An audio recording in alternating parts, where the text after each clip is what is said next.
welcome to Free Media. I'm Robby Soave. And I'm Amber Duke. Well, a huge shakeup is underway at MSNBC, which sees Star's anchor Joy Reid's show, The Readout, has been canceled by the network amid abysmal ratings across the board. Here's part of her last show ever on the channel, where panelists shared their tips on fighting, you guessed it, fascism. Here, let's talk about this, because I wanted you guys to be here with me because you are my comrades in arms in covering this insane moment that we're in when it comes to what is happening in our country. I want to start with you, Rachel. I would love for you to give our audience just your take, your tips. What do you think people can be doing right now that's effective?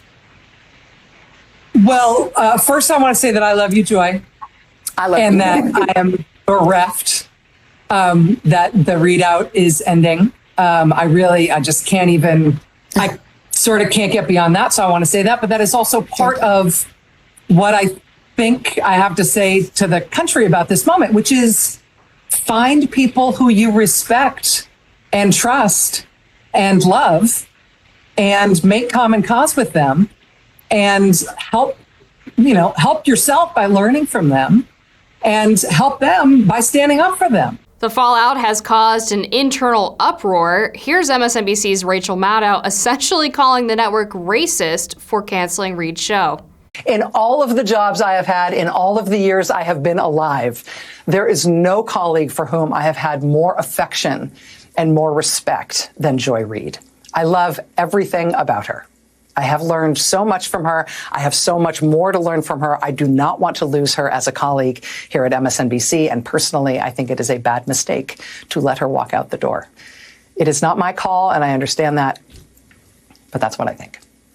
I will tell you, it is also unnerving to see that on a network where we've got two non-white hosts in primetime, both of our non-white hosts in primetime are losing their shows, as is Katie Fang on the weekend.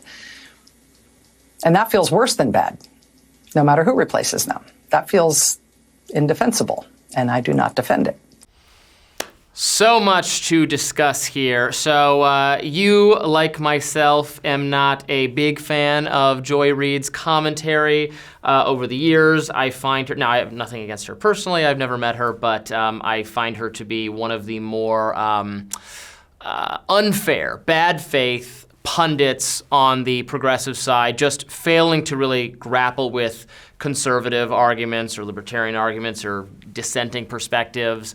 Some of the stupidest election coverage of all, saying that Kamala Harris ran a flawless campaign and, blaming everyone else, white people especially, getting us Trump. It was that kind of lazy rhetoric coming from her, in my view. Now, I'm sure she has her fans, and sucks to lose your television show, so, I'm not going to be cackling at her or something like that, but I will not be missing the Joy Reid show. No, I won't, although I know that there are a lot of media clippers in conservative media world that are going to be very upset by this move. If they canceled this and The View, and they would be, what would Greg Price type people do with their time? I mean, he works for the administration now, but you know what I mean. Yeah, they'd be in big trouble, but I am mostly upset about this because we still have not found out what happened to the hackers of her blog. Yeah, remind viewers of this so scandal. she had this issue where her blog that she was writing years ago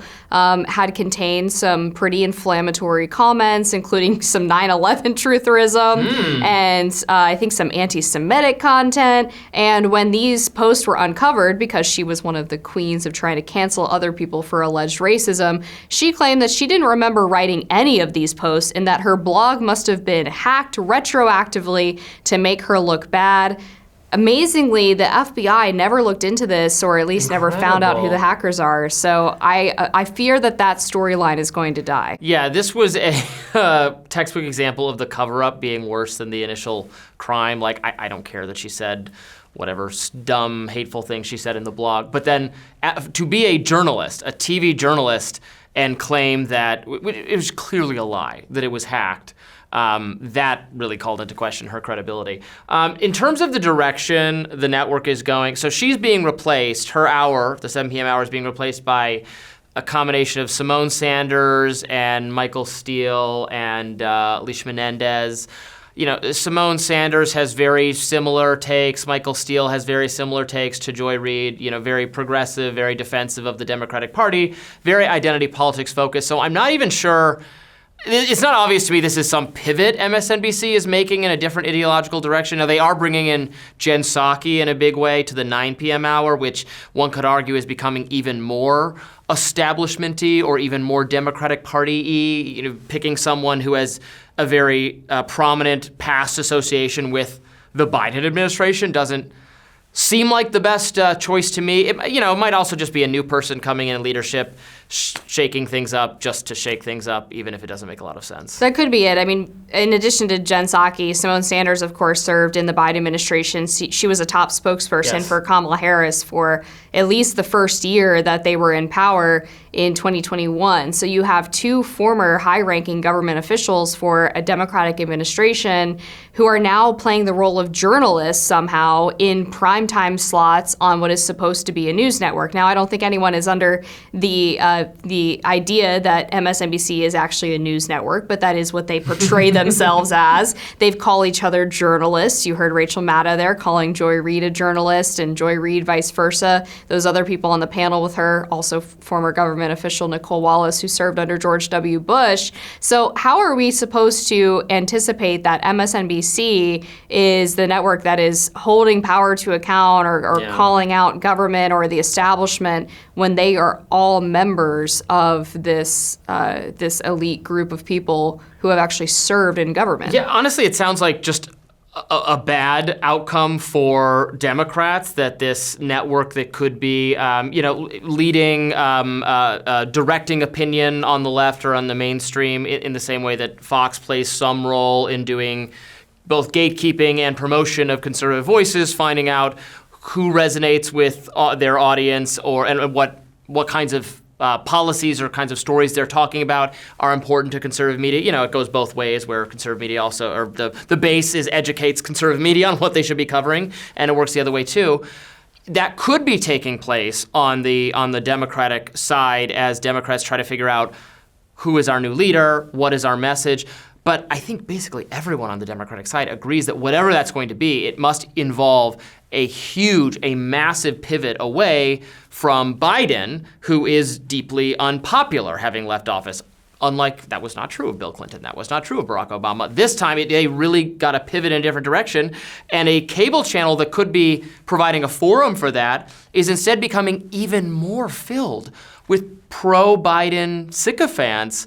I think I'd be furious if I was a partisan Democrat that this is what they're deciding to do. Yeah, and I think they're actually pulling from the worst of two elements of the Democratic Party, which is the very identity politics affiliated progressive left, which Joy Reid was a part of that, and she's leaving, but she's being replaced by people who seemingly subscribe to that kind of ideology as well, combined with the sort of establishment DNC shill, pro-Biden, refused to acknowledge why he was so unpopular group of Democrats, and rolling those into one network and having both of those deeply unpopular ideas in one place just seems like so foolhardy of an idea that I'm not even sure what the heads of the network are thinking. And it was a good example of difference between like the left and the kind of identity politics, progressive, left-ish, but also disliked by the left, on display here, because the left criticism I was looking at on social media was that perhaps ostensibly they are eliminating or getting rid of people who were more critical of Israel or more sympathetic to the Gaza plight. Joy Reid at least talked about it, I think, a little bit more than others. I don't know that she really focused on it all that much. But that's what left people on social media were saying. They're purging the people who cared about this important left thing. Rachel Maddow didn't say that. She said, I'm mad that they're purging people who, they're getting rid of skin color diversity, right? It's not actually diversity of opinion that she focuses on, which is what the left people, I think to their credit, actually care that a view they think is important is no longer going to be represented on this network. Rachel Maddow's criticism is just we need diversity casting. Yeah, and this started years ago at MSNBC, the claim that they were not elevating enough voices of color. Yeah. And it's always this sort of classic trap that the left falls into when it comes to identity politics, which is they assume that because someone has a different skin color that they must have a different perspective on the life, on the world, on politics, when that is not the case. And then they actively attack people who share their skin color but have different ideas and call them Uncle Toms or whatever other nasty slurs at Republicans who happen to be black. Yep. Yes, indeed. Well, thanks for watching today. Be sure to tune in tomorrow on our new YouTube channel. That's linked below. It's Reason Free Media. We appreciate it. Like, share, and subscribe. Leave some comments, and we'll have more content a little bit later in the week.